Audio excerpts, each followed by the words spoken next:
Testimonies emerging from Jewish students across various campuses, including NYU, paint a deeply troubling canvas of anti-Semitic incidents. The distressing manifestations span assaults, vandalized posters, and verbal onslaughts, mirroring a noxious environment reminiscent of pre-World War II sentiments. This discrimination starkly contradicts the professed ideals of diversity and inclusion, with explicit accounts citing calls for harm against Jews and endorsing acts of terror. In response, students passionately implore the university to rigorously implement its own anti-discrimination policies and grasp the gravity of these anti-Semitic acts. Don't miss. What specific incidents of anti-Semitism were recounted by the students at NYU? How do the experiences of these students contradict the university's proclaimed values? What actions are the students advocating for to combat anti-Semitism on campuses? Being a Jew at NYU is walking to class and passing torn and defaced posters of Being a Jew at NYU is walking to class and passing torn and defaced posters. The challenges faced by Jewish students on campus, painting a vivid picture of an environment marked by torn and vandalized posters. These incidents, woven into the fabric of campus, culture, and concerns, contribute to an atmosphere that is simultaneously vulnerable and hostile for the Jewish student community. innocent hostages with the words occupier and murderer written across their faces. It is going to Both's library to study and being interrupted by unauthorized protests where students and faculty call for a globalized intifada revolution, an incitement to violence against Jews everywhere, and a call for the annihilation of the Jewish state. Calls for a globalized intifada revolution, an incitement to violence against Jews everywhere, and a call for the annihilation of the Jewish state. The portrayal of unauthorized protests supporting violence and the destruction of Jewish states. This depiction reveals a dangerous mix of radical movements on campuses, raising serious concerns about the spread of extremist ideologies and causing heightened fears within academic environments. And my friends and family who live there. Being a Jew at NYU is being surrounded by students and faculty who support the murder and kidnapping of Jews because, after all, as they say, resistance is justified when people are occupied. Support the murder and kidnapping of Jews because, after all, as they say, resistance is justified when people are occupied. The inconsistency in justifying or opposing violence against Jews, attributing it to the presence of perceived hypocrisy and the application of double standards in upholding fundamental principles. It is being surrounded by social justice warriors and self-proclaimed feminists whose calls for justice end abruptly when the rape victims are Jews. Being a Jew at NYU has meant being physically assaulted in NYU's library by a fellow student while I was wearing an American-Israeli flag and having my attacker still roam freely throughout the campus. Being a Jew at NYU is experiencing how diversity, equity, and inclusion is not a value that NYU extends to its Jewish students. Since October 7th, the unmistakable anti-Semitism that I've experienced on campus is reminiscent of the Jew hatred I've heard about from my grandparents, Holocaust survivors, who experienced firsthand the deafening silence of their neighbors in Poland and Germany when the Nazis first rose to power. As anti-Semitic rhetoric and actions became more and more acceptable, their communities' shops were looted, their synagogues defaced, and finally, their families were taken away and perished in concentration camps. Their synagogues defaced, and finally, their families were taken away and perished in concentration camps. Into historical events related to the Holocaust, examining past instances of anti-Semitic behaviors. It also reflects on the current situation at NYU, addressing concerns about the potential resurgence of discriminatory practices. The exploration combines a historical perspective with a contemporary focus, highlighting the ongoing relevance of addressing and preventing anti-Semitism. Today, in 2023, at NYU, I hear calls to gas the Jews, and I am told that Hitler was right. Today, in 2023, at NYU, I hear calls to gas the Jews, and I am told that Hitler was right. The resurgence of hateful ideology through explicit anti-Semitic comments, highlighting a palpable sense of urgency and shock. It emphasizes the intertwining of this resurgence with heightened concerns surrounding the issue. To the NYU administration, you are not free to selectively enforce your own rules.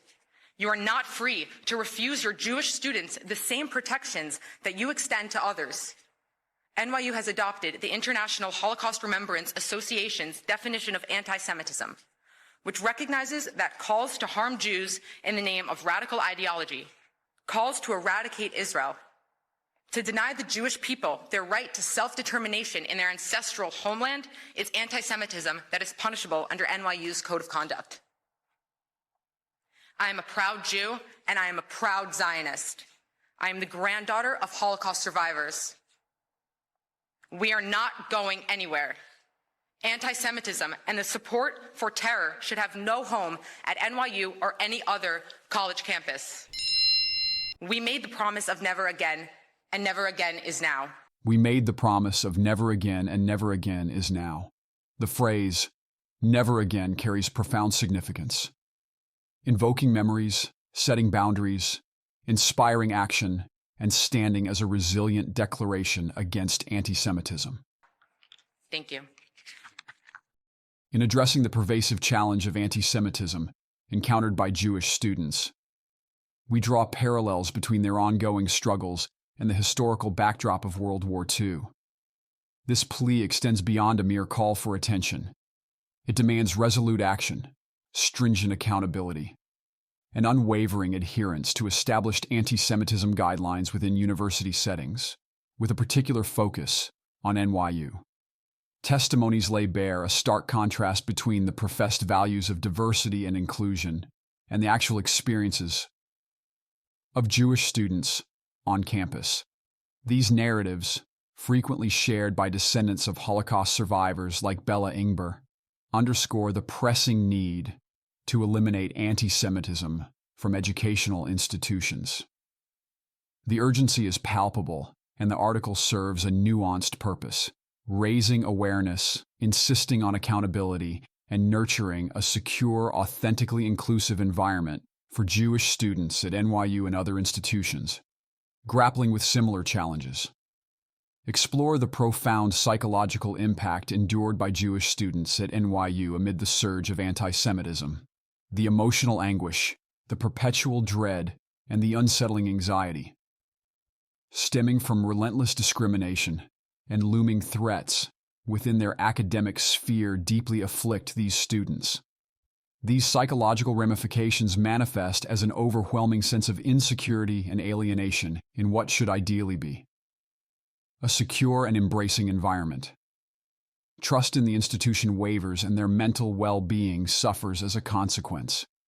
The historical trauma reverberates, particularly among the descendants of Holocaust survivors, amplifying their perception of the present turmoil. The transfer of this intergenerational trauma profoundly influences their individual identities.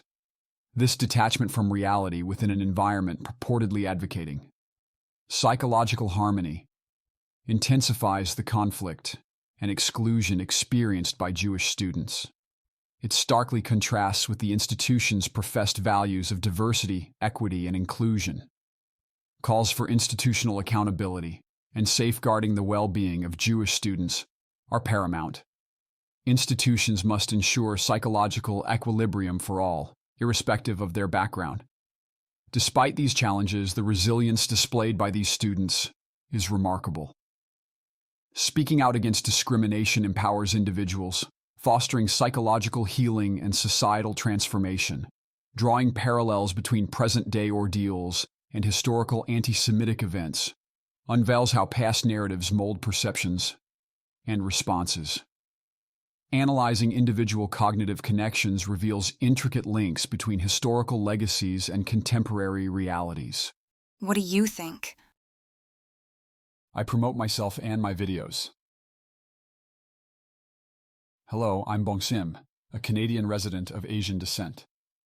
During the day, I work as a professional counselor, and at night, I do Uber food delivery.